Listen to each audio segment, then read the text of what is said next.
Satreskrim Polres Pidi berhasil mengungkap kasus pencurian kabel listrik milik PLN yang berlokasi di 9 titik di Kabupaten Pidi. Dalam kasus pencurian kabel listrik tersebut, petugas berhasil mengamankan 5 tersangka dengan barang bukti kabel seberat 19 kg.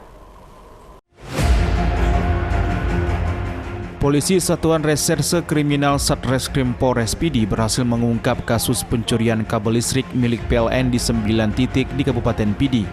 Petugas berhasil mengamankan 5 orang tersangka dengan barang bukti kabel listrik dengan berat mencapai 19 kg.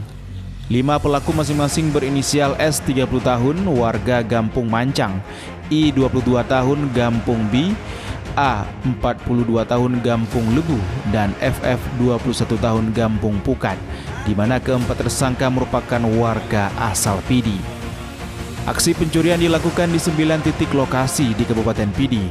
2 dari tersangka I dan A merupakan pemain alias bos yang sudah sukses beraksi di Kabupaten Aceh Jaya sebelumnya. Sementara itu, kerugian materi lebih kurang sebesar 153 juta rupiah. Kelima pelaku ini ditangkap Senin kemarin saat sedang duduk berempat di Desa Menasah Blanggalang, Kecamatan Pidi, Kabupaten Pidi. Dalam kasus ini, kelima tersangka dijerat dengan pasal 363 ke 4 EJO, pasal 362 KUHP, pidana ancaman penjara maksimal 7 tahun penjara. Memang kejadiannya itu sudah berlangsung dari tahun 2022, cuman intensitasnya nggak terlalu besar ya. Jadi kemarin memang di akhir bulan lalu di Juni-Juli itu yang intensitasnya besar dan seperti terjadwal itu 2 hari sekali. Makanya kemarin kita langsung koordinasi dengan pihak Polres Pidi dan alhamdulillah disambut baik oleh Pak Imam untuk mengungkap kasus ini.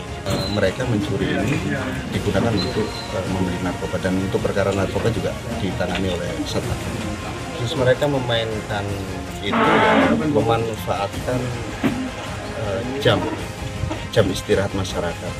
Rata-rata ini di jam kecil, di jam 2, jam 3, sehingga masyarakat kita sedang istirahat, mereka melakukan aksi pemotongan kabel ini. Dari Kabupaten Pidi, Jamal Pangwa, iNews melaporkan.